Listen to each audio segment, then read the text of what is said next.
Bonjour à tous, bienvenue dans l'émission L'Europe en 43 minutes, l'émission que vous connaissez, qui est animée par la Maison de l'Europe de Tours Centre-Val de Loire, qui est Europe Direct.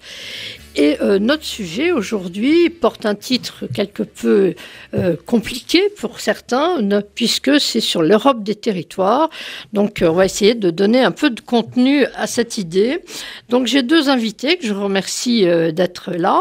Donc d'abord Madame Karine Gloanec-Morin. Alors vous êtes conseillère régionale en charge de l'Europe, vous êtes membre du comité des régions d'Europe et vous avez été députée européenne. Vous êtes également élue locale, présidente de la communauté de communes des Collines du Perche et adjointe au maire de Couëtron au Perche. Alors bonjour à vous. Bonjour Christine et merci pour cette invitation. C'est moi qui vous remercie. Et puis Monsieur Geoffroy Bellout, vous êtes animateur leader, alors on verra tout à l'heure ce que ça veut dire ce terme de leader, du groupement des acteurs locaux des pays des châteaux, donc autour de Blois. Et nous allons donc pouvoir rentrer avec vous dans des éléments très concrets pour donner de la chair à ce que nous allons dire. Alors d'abord, tous les deux, merci infiniment d'être venus pour dialoguer avec moi sur ce sujet. Alors je vais peut-être commencer tout bêtement par une question. Les territoires, qu'est-ce que ça veut dire finalement? Parce que derrière ce terme pourrait se cacher beaucoup de contenu. Donc peut-être avec vous, Karine Gloanec-Morin, comment l'Union européenne définit-elle les territoires? Qu'est-ce qu'elle veut? Qu'est-ce qu'elle entend lorsqu'elle dit ça? Alors c'est une grande question parce que, vous le savez, l'Europe elle est toujours regardée par les citoyens comme très éloignée, alors qu'en fait elle s'est munie, l'Europe, d'outils qui permettent aux territoires de s'exprimer au niveau européen. Et j'en citerai plusieurs. Les outils, bien sûr, qui sont contenus dans les programmes, mais pas uniquement. Il y a aussi des instances qui permettent aux représentants des pouvoirs locaux, on dit pouvoirs locaux au niveau européen pour qualifier tous les niveaux de collectivité.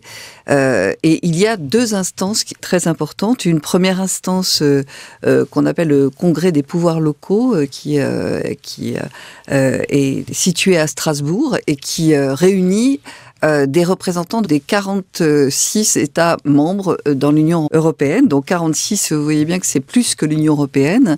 C'est vraiment une représentation du continent. Ce congrès, il est entendu. Et puis, il y a une autre instance dont je suis membre, vous l'avez indiqué, Christine, qui est le Comité européen des régions, qui réunit tous les niveaux de collectivité. Et là, des représentants des 27 États membres.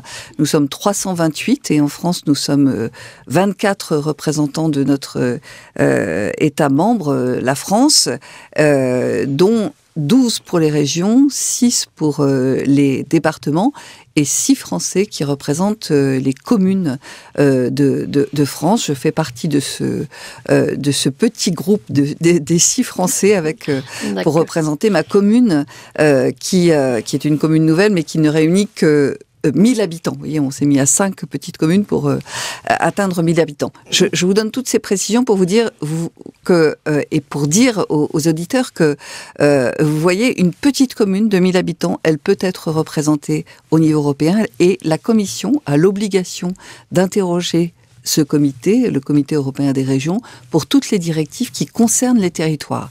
Voilà, je crois que cette réponse, elle montre ô combien l'Union européenne n'est pas si éloignée des territoires qu'on le dit trop souvent.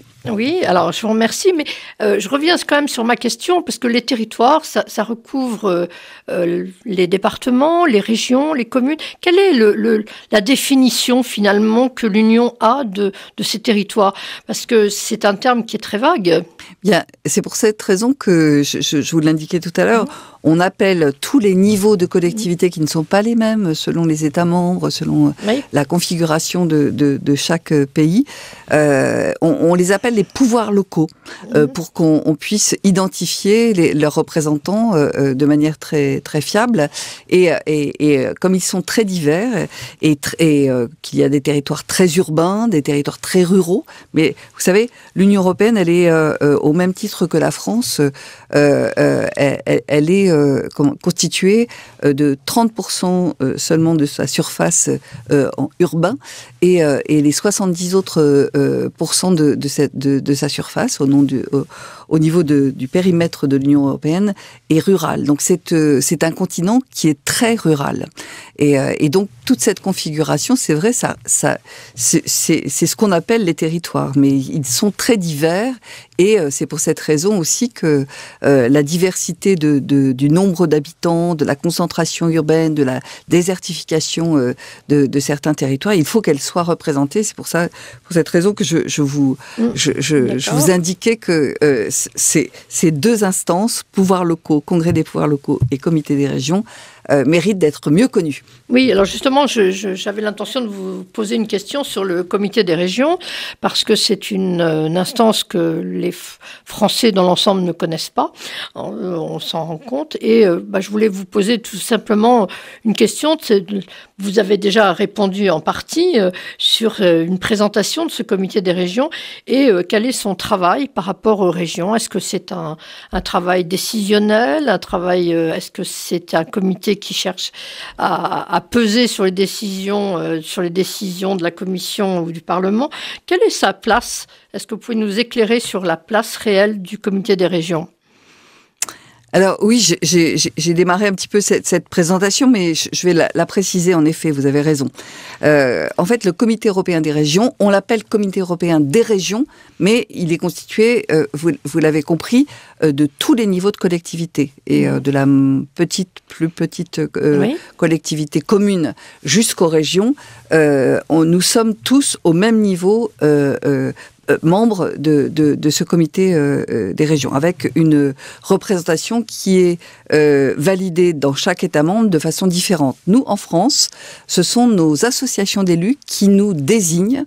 Dans un premier temps, moi, par exemple, j'ai été désignée par l'association des maires des maires de France et président d'intercommunalité.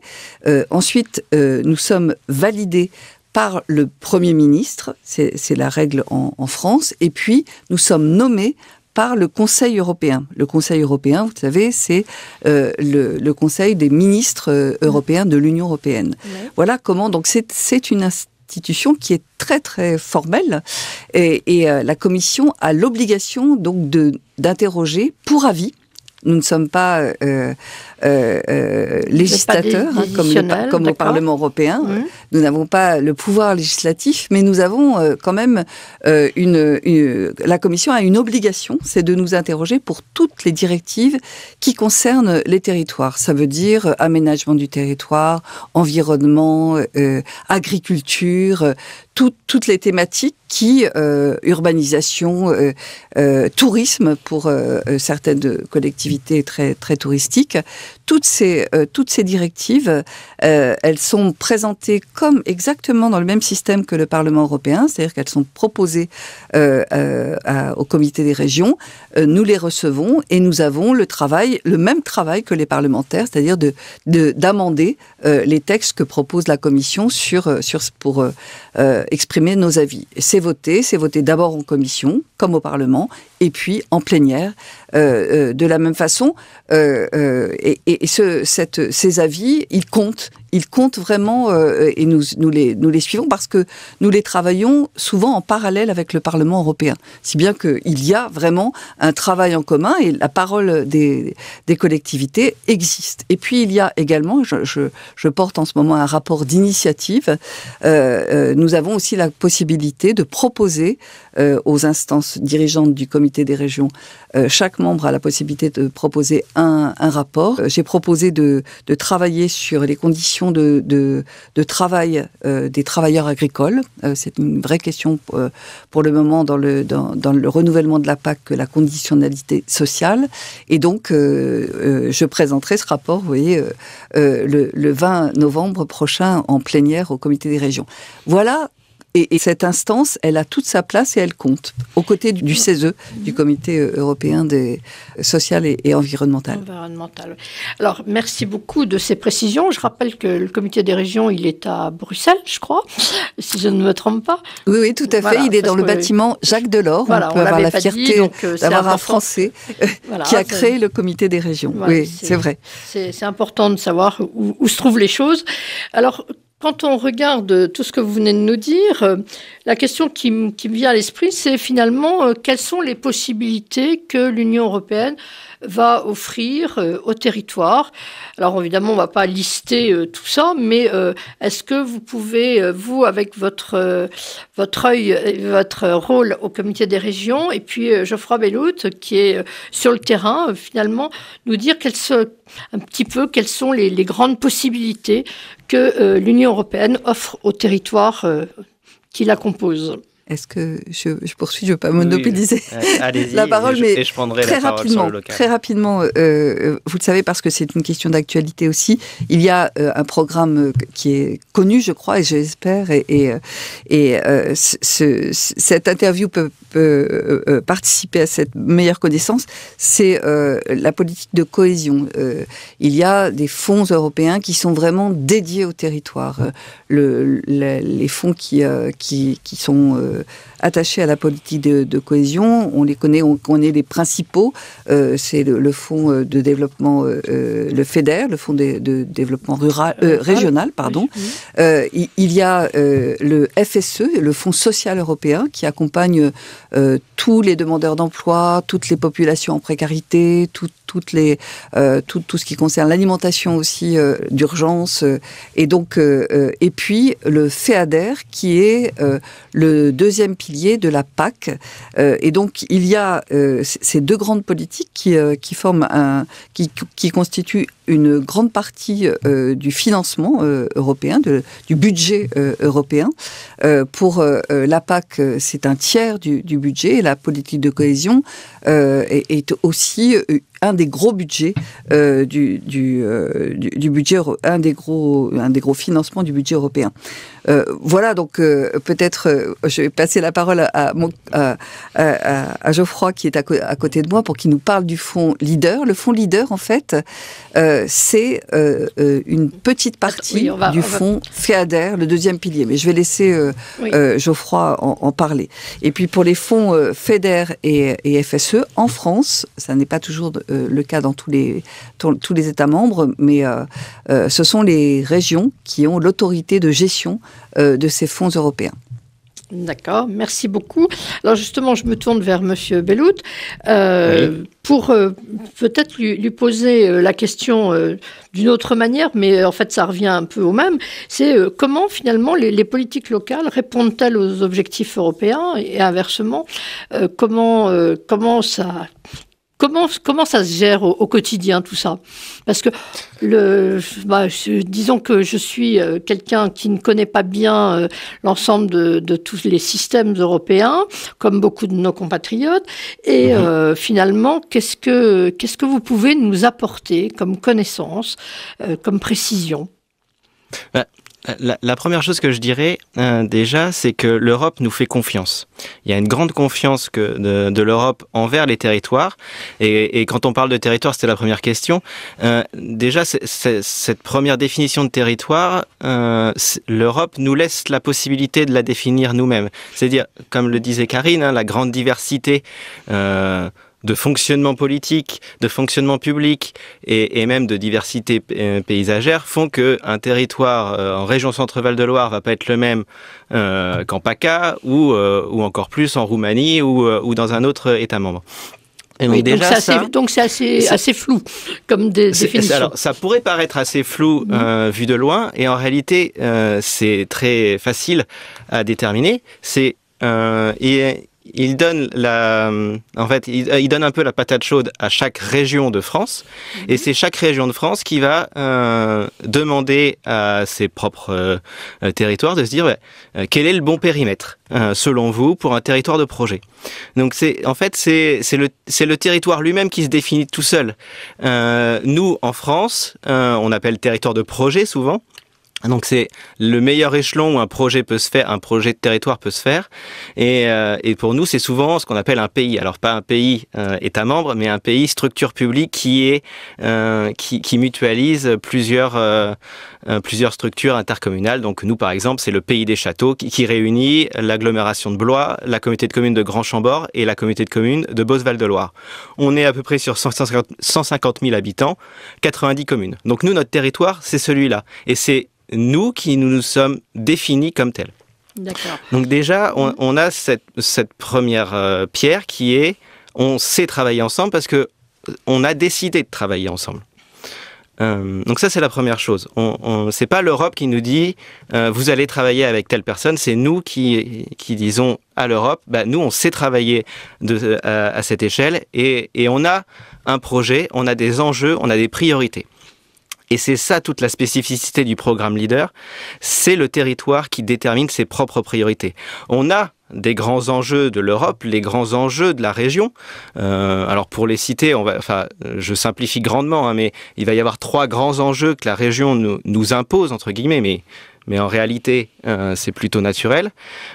C'est l'accès aux services de proximité, voilà, améliorer l'accès aux services de proximité, faire du développement économique, concrètement, créer de l'emploi sur nos territoires. Et le troisième grand pilier, c'est l'adaptation au changement climatique et l'atténuation de ses effets. Parce qu'au bout d'un moment, c'est atténuer les effets du changement climatique. Donc ça, on va dire, c'est nos 3 fils rouges.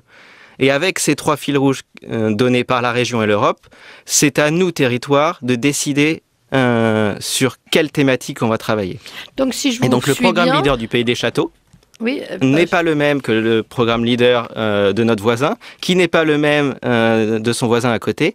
Et donc nous, concrètement, au Pays des Châteaux, on a décidé de travailler sur 2 thèmes, le lien ville-campagne et la préservation des ressources.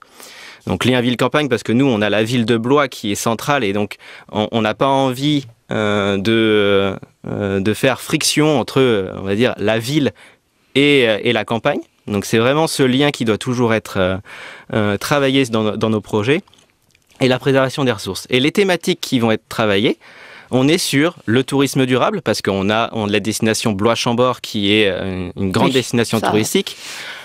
On a l'alimentation locale et de qualité. On a le travail sur la mobilité et la non-mobilité, c'est-à-dire qu'une personne n'ait pas besoin de prendre forcément sa voiture pour aller à Blois pour accéder à un service particulier. La préservation vraiment des ressources naturelles, de la biodiversité et tout ce qui tourne autour de l'économie circulaire. Donc vous voyez, l'Europe nous permet déjà de travailler sur toutes ces thématiques. D'accord. Merci de ce tour d'horizon qui est important et qui...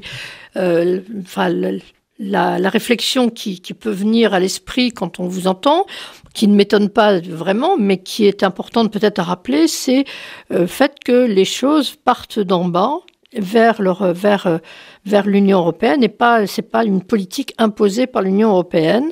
Donc ça me paraît quand même important de le rappeler. Je pense qu'on peut dire que c'est l'essence même du programme Leader et de beaucoup de programmes européens. Oui. Alors, justement, mais c'est quelquefois mal perçu, et vous le savez bien. On pense toujours que tout ce qui nous ennuie, c'est lié à l'Europe et tout ce qui est bien, c'est grâce à la France. Donc, c'est intéressant, c'est important de rappeler que la manière dont on considère les territoires, donc même si c'est difficile de les définir, et c'est ce que je retiens de ce que vous avez dit, finalement c'est des définitions très variables, géométrie variable, donc ça me paraît important de me rappeler ça. Alors justement, on a prononcé le mot leader de plusieurs fois. Est-ce que vous pouvez tout simplement, je suis une citoyenne européenne lambda et je ne sais pas ce qu'est le programme Leader. Est-ce que vous pouvez m'expliquer ce que c'est, comment ça marche ? Alors, je pourrais très bien vous expliquer l'acronyme de Leader. Oui, tout à fait. Alors, moi-même, je ne l'ai plus exactement en tête. Alors, c'est liaison entre actions de développement de l'économie rurale, si je ne me trompe pas. Très bien. Voilà. D'accord. Autrement dit, je ne le dis jamais. C'est pas comme ça qu'on définit le programme Leader. Oui. Moi, je le définis beaucoup plus simplement. C'est un accompagnement technique et financier. Et il ne faut pas oublier le terme technique parce que le financement est important, mais sans l'accompagnement technique, le projet il ne se fait pas. Donc c'est un accompagnement technique et financier pour les territoires ruraux au sens large. Par exemple, je prends la ville de Blois qui est complètement éligible au programme Leader. Donc, je crois que sur la région Centre-Val de Loire, c'est seulement l'agglo de Tours et l'agglo d'Orléans qui est considéré comme non rural au sens de l'Europe. Donc, c'est quand même très large. Et c'est un accompagnement ouvert à tout type de porteurs de projets. Que ça soit la ville de Blois, par exemple, pour reprendre l'agglo, les associations, les entreprises. Voilà. Donc, on peut accompagner toutes les initiatives intéressantes qui répondent un peu aux différentes alors, vous venez de dire thématiques. Des associations, des entreprises, des villages, des villes, peuvent avoir un projet. Alors, c'est un projet de développement, un projet qui s'inscrit dans les objectifs que vous nous avez donnés tout à l'heure. Alors, est-ce que concrètement, vous pouvez nous donner un exemple concret d'un projet ? Alors oui, on a par exemple actuellement une entreprise dans la commune de Cheverny qui fait des confitures, qui fait des confitures, donc avec des confitures bio et locales. Et son objectif à lui, c'était de créer un emploi supplémentaire dans son entreprise pour pouvoir mieux la faire tourner, parce que pour l'instant ils étaient que 2, et donc forcément quand il y en a un qui part en vacances ou qui est malade, l'entreprise ne peut plus tourner. Donc son objectif c'était d'arriver à 3. D'accord. Et il a réfléchi à ça et il s'est dit j'ai déjà la matière première pour faire des confitures, je pourrais me lancer à faire des pâtes de fruits et de la glace artisanale, toujours bio et toujours local. Et là-dessus, on rentre vraiment dans nos ambitions du Pays des Châteaux, avec l'alimentation locale, avec ce côté alimentation locale et ce côté aussi autour du bio, autour de l'environnement, parce que il est engagé, son entreprise est engagée dans ce sens. Et donc là, concrètement, qu'est-ce qu'on a fait ? On a réussi, on va réussir, parce que c'est pas encore fait, à l'aider à investir dans du matériel de production et dans du matériel de vente. Il va acheter un local à proximité de son entreprise et il va essayer de vendre ses 2 nouveaux produits. Et grâce à ça, il va créer un emploi. Donc là, on va l'aider financièrement sur l'achat du matériel, et puis on essaye de l'aider techniquement aussi. Alors pas sur le process, parce que ça, il est expert là-dessus, et nous, on n'est pas du tout, bien sûr, oui. on n'est pas du tout bon là-dessus, mais sur le réseau, sur qu'est-ce qui pourrait être également fait autour, etc. Merci bien de ce premier exemple sympathique et gourmand. Donc c'est très bien, qui montre à quel point c'est dans la réalité quotidienne que les choses se font. Donc ça me paraît tout à fait essentiel. Et alors, comment on peut travailler avec les acteurs locaux ? Est-ce qu'il faut qu'ils fassent un dossier toujours compliqué, parce que les dossiers, c'est toujours un peu compliqué à faire, surtout les dossiers européens. Comment vous faites ? Comment on fait pour, par exemple, une petite entreprise, une association ? J'ai bien compris que c'était dans le monde rural, donc visiblement, les villes ne font pas partie des territoires, si j'ai bien compris. Ça doit être défini par un autre terme, même si ça pourrait a priori faire partie d'un territoire. Comment font les gens ? Comment fait une association ou une entreprise ?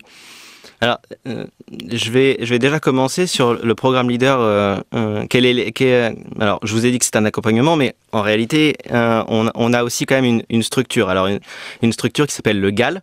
Alors, c'est porté par le Pays des Châteaux, mais on a au sein du Pays des Châteaux une sous-structure, si on veut simplifier.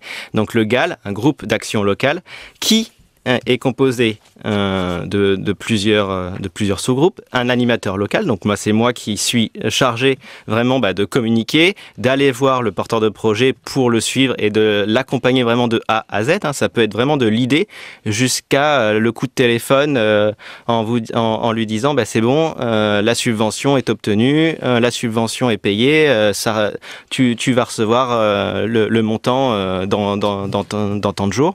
Donc ça, c'est vraiment l'accompagnement de A à Z. On a un président de Galles, donc, qui est là vraiment pour être le porte-parole, pour l'ambassadeur et de communiquer sur ce programme, et un comité de programmation. Ce comité de programmation, c'est lui qui est souverain. C'est lui qui va décider si tel ou tel dossier va être accompagné ou non. Ce comité de programmation, il est composé des acteurs locaux. Il est composé de 2 collèges, un collège public. Ce collège public, c'est des élus locaux. Donc pour nous, au Pays des Châteaux, c'est des élus d'Aglopolis, de Grand-Chambord et de Beauce-Val-de-Loire. D'accord. Et un autre collège, qu'on appelle le collège privé, qui est majoritaire, forcément, et qui va être composé d'associations, d'entreprises. Nous, on a les chambres consulaires, donc on a la chambre d'agriculture, la chambre de commerce, la chambre des métiers, qui est également présent. On a l'office de tourisme. Et donc, toutes ces personnes qui sont au comité de programmation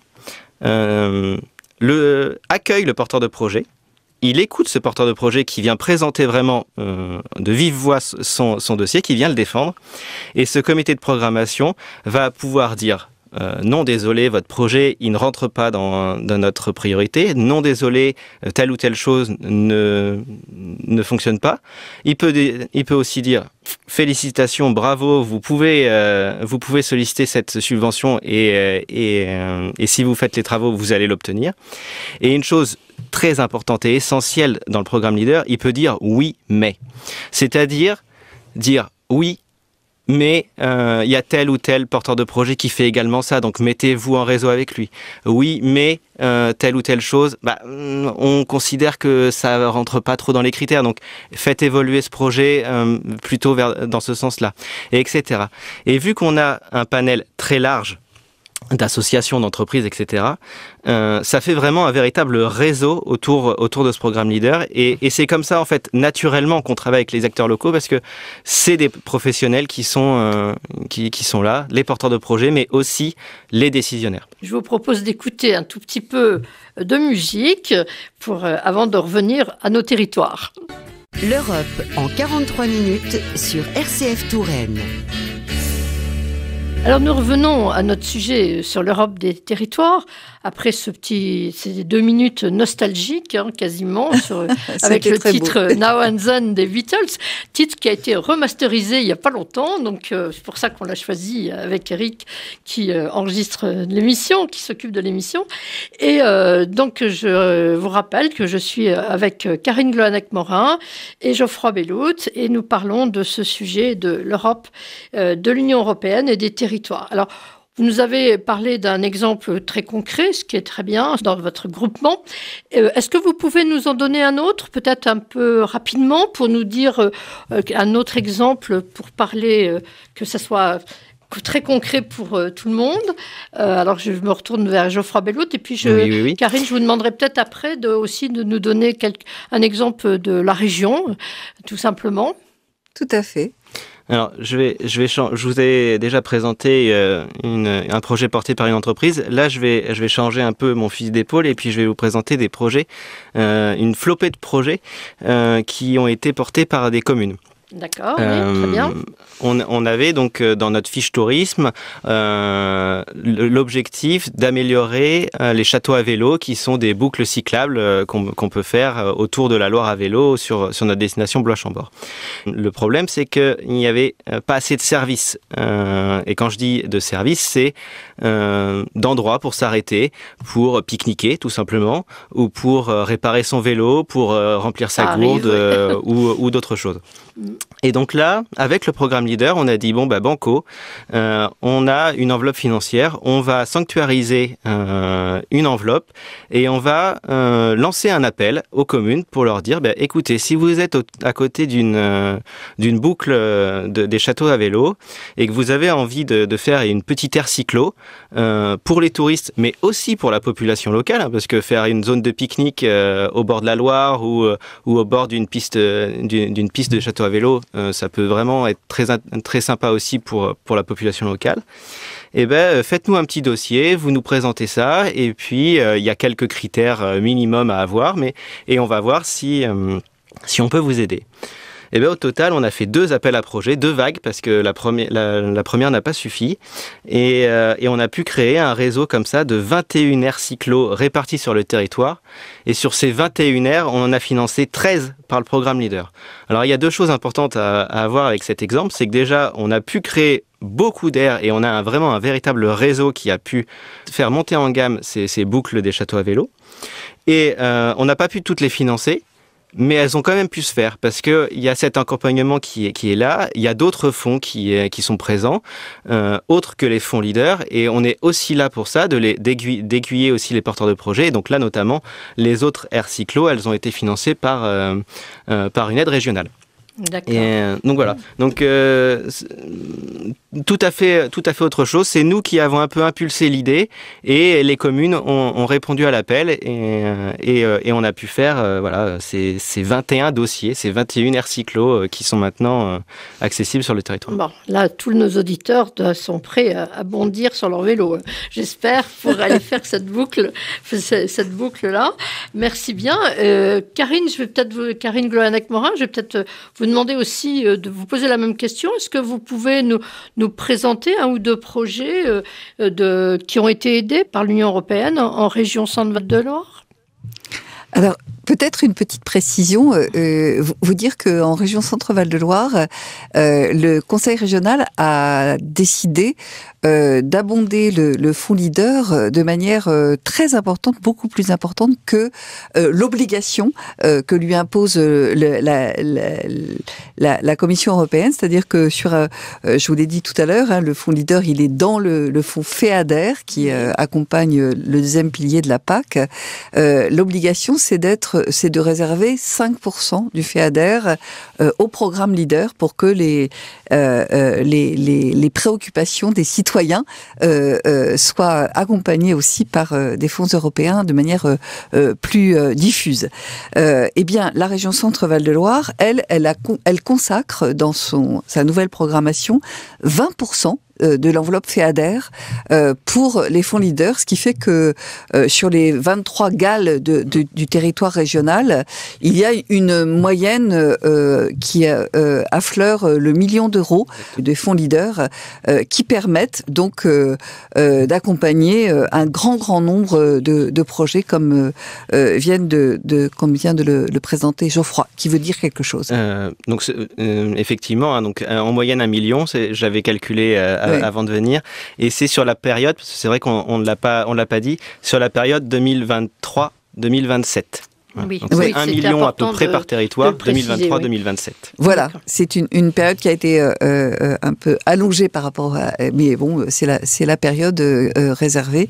Et donc, ces fonds, ils sont d'ailleurs consommés en général de manière très importante grâce aux animateurs, comme vous avez entendu Geoffroy, qui savent aussi aller à la rencontre, aller vers les citoyens. Et ça, c'est très précieux. Et d'ailleurs, dans l'enveloppe, il y a l'enveloppe aussi du financement de l'animateur pour qu'il y ait quelqu'un qui soit à plein temps aussi en veille pour accompagner les projets.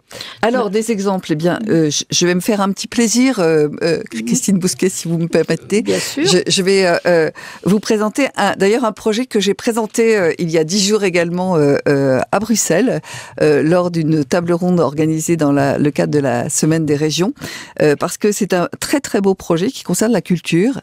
Ce sont 2 structures culturelles. L'Hectare, territoire vendômois, qui est un établissement public et qui est centre national de la marionnette, et le Sablier de Dives sur mer, dans le Calvados. Donc une coopération. Tout à l'heure, Geoffroy disait que les projets leaders qui se réalisent en coopération sont encore mieux accompagnés. Et donc ces 2 structures qui sont toutes les 2 des centres nationaux de la marionnette ont proposé de la construction d'un théâtre, d'un castelet itinérant. Et donc c'est une très très très jolie construction réalisé par une scénographe et donc qui se replie mais se déplie également et qui va dans tous les territoires présenter des spectacles de marionnettes. Et vous savez, la marionnette, ce n'est pas seulement Guignol, mais ça peut être aussi des spectacles qui vont à la rencontre de la sensibilité de tous les citoyens avec du théâtre d'objets parfois, avec une grande sensibilité très ouverte. Ça fait partie des arts populaires, hein, comme le cirque ou voilà, mais qui est vraiment très empreint de poésie. Je le dis de manière très précise parce que ce projet, il a été réalisé donc par le pays de mon territoire, le pays vendômois, accompagné par le GAL du pays vendômois, et il tourne encore et sur les deux territoires puisque donc c'est une coopération donc à la fois sur le vendômois puis bien au nord encore dans le Calvados. Il a coûté 25 333 euros et il y a eu une participation de 10 000 euros pour la réalisation donc de ce très très joli castelet qui se déplie dans tous les territoires ruraux qu'il arrive à visiter. Ouais, j'espère qu'il viendra nous voir en région Touraine. Ah mais il faut le solliciter, il serait tout à fait ravi de circuler jusqu'à la Touraine et pour venir vous voir. Non mais je voulais saluer ce projet parce que c'est un projet vraiment qui est très accessible. Vous voyez, c'est pas une grosse somme et qui a une efficacité très forte et c'est souvent le cas des projets qui sont portés par les fonds leaders, c'est-à-dire que l'accompagnement reste très faible, mais l'impact que ces projets ont sur les territoires est très important, comme les deux projets qui viennent d'être présentés par Geoffroy. Je voulais vous dire que moi je n'avais pas préparé forcément un petit topo sur un projet, mais je suis en train de lire et j'ai retrouvé tous ces chiffres dans une jolie réalisation, il faut le dire aussi parce que c'est une manière de parler très très bien des fonds leaders, que le Pays des Châteaux et le GAL du Pays des Châteaux que Geoffroy anime a réalisé avec une jolie revue qui fait le tour de tous les projets portés par les 4 GAL, donc GAL qui sont dans le Loir-et-Cher. Ça aussi c'est une réalisation très importante pour faire connaître ces projets et faire en sorte que tout un chacun se dise mais moi aussi je peux lever le doigt et avec une très belle idée et un accompagnement être accompagné par les fonds leaders. Il y a quand même un bémol que je veux marquer parce qu'il faut que les porteurs de projets en soient conscients, c'est que il faut avoir un peu de trésorerie quand même. Mais comme en général ce sont des projets qui ne sont pas très coûteux, on ne s'engage pas de manière trop imprudente, mais il faut avoir un peu de trésorerie parce que l'Union européenne est très respectueuse de chaque euro. Et c'est ce qui fait que quand on répond à un appel à projet européen et qu'on est lauréat et qu'on est donc accompagné par un financement européen, eh bien, il faut avoir la capacité de financer en amont, parce que le temps du contrôle de toutes les dépenses est parfois assez long. Mais il faut le comprendre. Moi, vous savez, souvent, la réflexion est faite de l'incapacité d'être réactive de l'Union. Moi, je pense qu'il faut avoir en tête que l'Union est très respectueuse parce que nous sommes une diversité de territoires, parce que l'euro espagnol et l'euro roumain ou l'euro belge, il n'a pas la même valeur dans chaque porte-monnaie, et qu'il faut être très très respectueux de toutes les dépenses, et c'est pour cette raison que parfois ça prend un peu de temps. Voilà. D'accord. Donc je voulais apporter ce bémol, mais avec l'explication du bémol, pour dire que oui, l'Europe parfois c'est un tout petit peu complexe, mais parce qu'il y a une très très grande démocratie en Europe, on ne l'imagine pas, mais tout est vraiment, comment dire, je ne trouve pas mes mots pour dire qu'il y a une très belle exigence. Rigueur, voilà, une très belle rigueur sur la dépense européenne et on ne peut que s'en féliciter. Mais une très grande rigueur aussi sur l'écoute et la préoccupation des citoyens européens. Moi, je crois que je vous remercie de faire ce type d'information, parce que je pense qu'il faut que tout un chacun ait conscience que l'Europe, c'est précieux. Et dans l'actualité que nous vivons, je pense que il faut que tout un chacun se dise oui, c'est en étant tous ensemble très européens qu'on pourra aussi prévoir l'avenir avec optimisme. Oui, c'est bien de finir avec cette phrase, parce que nous arrivons à la fin de l'émission, effectivement, et je voulais juste vous poser une question à tous les deux très rapidement, parce qu'il nous reste 1 minute. Est-ce que vous avez l'impression que les associations, les communes, les territoires sont de plus en plus partantes pour ces financements, ou est-ce que c'est encore difficile de promouvoir ce type de financement? Alors, en 1 minute, ça va être très compliqué de répondre à cette question. Je reconnais que c'est très compliqué. Il y a quand même quelque chose alors c'est là où mon poste est vraiment très important, c'est la peur de l'Europe. C'est la peur de l'usine à gaz, de cette complexité administrative, etc. Et on va se dire, ah non, l'Europe, c'est pas pour moi. Et en réalité, si, parce que en gros, sur le programme Leader, c'est cette chance, c'est moi qui dois faire effet tampon, qui doit gommer cette complexité administrative et qui doit faire en sorte que le porteur de projet se sente accompagné tout simplement sur le long du programme. Et c'est toute cette difficulté à faire paraître le compliqué un peu plus facile, et là où on est très mauvais, et merci pour cette émission, c'est sur la communication, parce que je pense que très peu de monde connaissent ce programme, connaissent les autres programmes européens, et pensent, à chaque fois que je rencontre des porteurs de projets et que je leur dis qu'ils peuvent avoir ce programme Leader, ils sont plutôt estomaqués qu'il existe ce genre de programme et qu'ils puissent bénéficier, parce que pour eux c'était un projet qui n'avait pas une dimension européenne. Donc il y a ce côté-là, de communiquer, parce qu'on est mauvais en communication au niveau de l'Europe, même s'il y a beaucoup de choses à faire, mais voilà. Donc c'est cette communication à avoir. C'est pour cette raison que, oui, c'est précieux que l'État français ait confié l'autorité de gestion aux régions.